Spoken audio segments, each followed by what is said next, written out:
ada miss yang lain ada miss miss komunikasi, miss love, miss understanding, ya kan? Ini dia miss matching. Harus sama tuh Van katanya dari ujung rambut sampai ujung kaki. Oh, kan pakai jilbab ya? Udah kita lihat banget gimana itunya ya, matching-matchingannya kalau pakai jilbab ya. Sampai dalam-dalam nggak tuh matching? Iya, bukan buat istri aku sih, kita lihat. Buat aku. Kita lihat yuk. Itu liputannya yuk.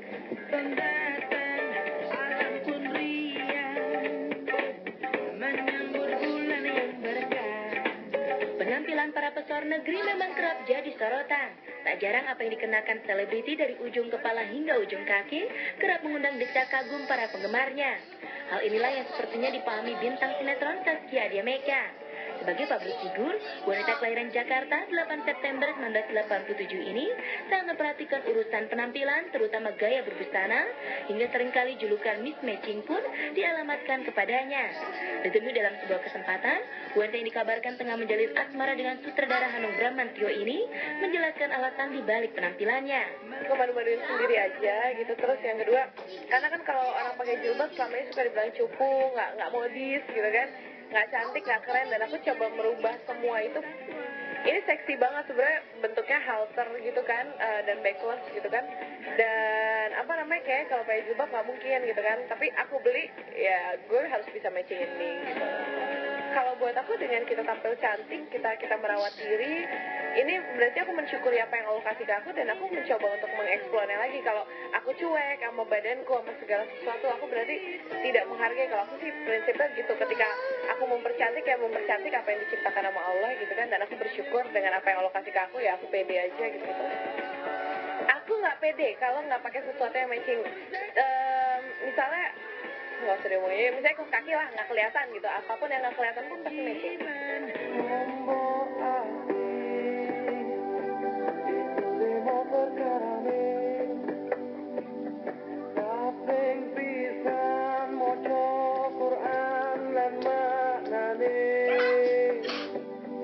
Berbicara penampilan dengan Zaskia memang tak ada habisnya.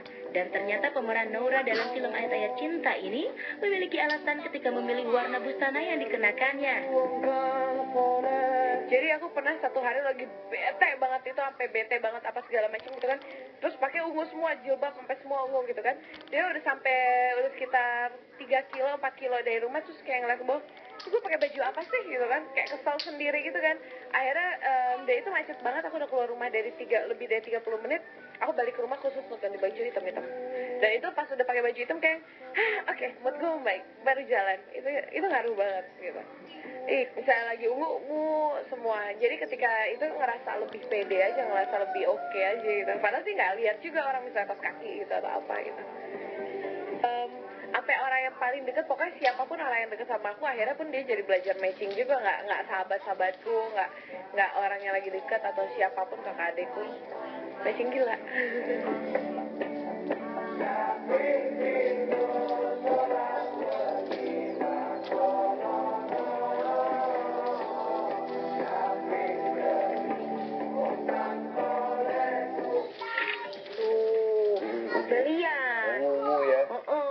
Sampai baju, nggak sampai make up. Aduh, kurang ungu.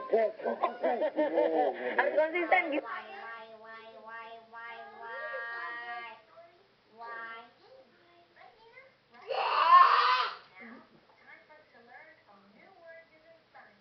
Itu ya, semuanya gebukin dong, kenapa biar matching gitu. Biar ungu. Atau lagi pakai ungu, cari Pasha biar lebih ungu gitu ya. Iya, maksudnya cari pacar untuk di gandeng jadi band atau untuk jalan aja. Oh ya. Enggak, pukul nyamuk. Tahu Yusuf Iman nggak? Tahu. Siapa? Steve Emmanuel. Nah, udah ganti nama jadi Steve Iman. Karena dia jadi muslim. Betul. Nah, dia katanya sekarang rajin banget menuntut ilmu agama dan juga kuliahnya jadi rajin lagi. Oh, rajin mengaji. Ya ampun. Tapi seperti apa si Yusuf Iman ini mendalami ilmu agama Islam? Ini dia untuk Anda.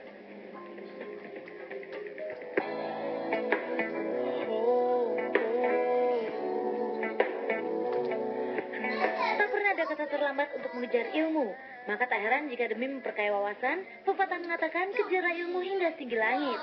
Demikian pula yang dirasakan pemain sinetron Steve Emmanuel atau yang kini telah mengganti nama menjadi Yusuf Iman. Seiring berkurangnya aktivitas di dunia hiburan, pria kelahiran Jakarta 17 Oktober 1983 ini berencana memfokuskan diri di bangku kuliah. Karena baginya kesempatan untuk mengemban ilmu tak akan datang 2 kali. Aku orang yang selalu planning 5 tahun, 10 tahun, 30 tahun ke depan. Dan biarpun kita planning tapi kalau nggak ada action dari sekarang, planning itu bisa hanya menjadi sebuah plan dan tidak pernah dilaksanakan. Bahkan kesempatannya atau pintu peluangnya bisa ditutup gitu. Kalau syuting saya pikir masih ada peluang lain. Bahkan sampai umur 30 tahun mungkin kita masih bisa, ada aja kesempatan kalau kita kangen sama syuting bisa balik lagi. Tapi kalau yang namanya kuliah atau pendidikan atau lainnya, makin lama makin sulit buat kita duduk di bangku sekolah dan di depan guru. Bahkan ada beberapa tempat kuliah yang prestigious juga yang nggak bakal terima kalau udah lewat dari 2 tahun. Di antara business management, finance, atau mungkin ya 2 itu untuk sementara, mungkin ilmu politik, tapi mungkin 2 yang pertama tadi.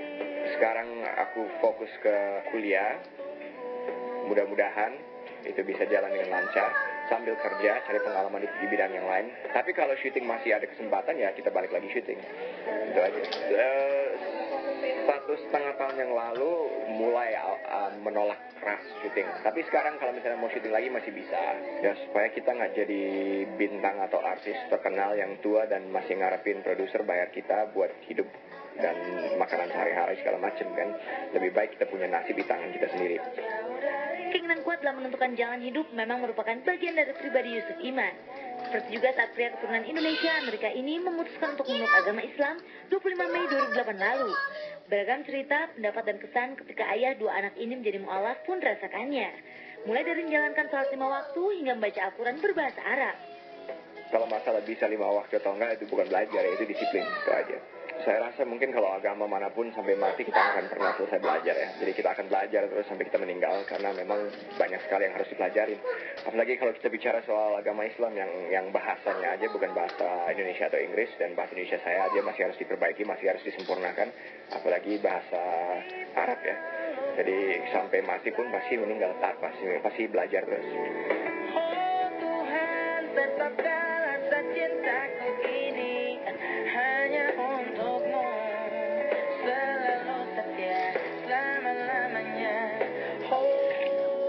Bagus, kayak gitu tuh. Itu namanya orang yang tahu diri. Main sinetron udah nggak main lagi, cari yang lain, sekolah apa gitu kan, daripada udah nggak laku terus Tensi, terus bikin berita yang enggak biar tampil. Suka ada yang gitu kan. Siapa sih? Nggak tahu. Gue ngomongin orang puasa, ngomongin aja ciri-cirinya cukup.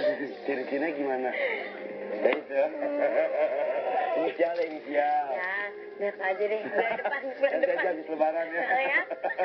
Nah, tapi berbicara mengenai puasa nih, ada yang heboh banget sahur di jalanan.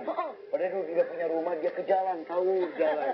Ya. Biar itu suasana berbeda aja kali ya. Ada Tequila Band yang akan berbagi dengan kaum duafa sahur di jalanan ya.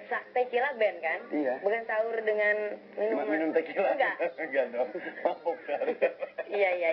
Enggak gitu. Lagi ya, ntar beritanya. Mereka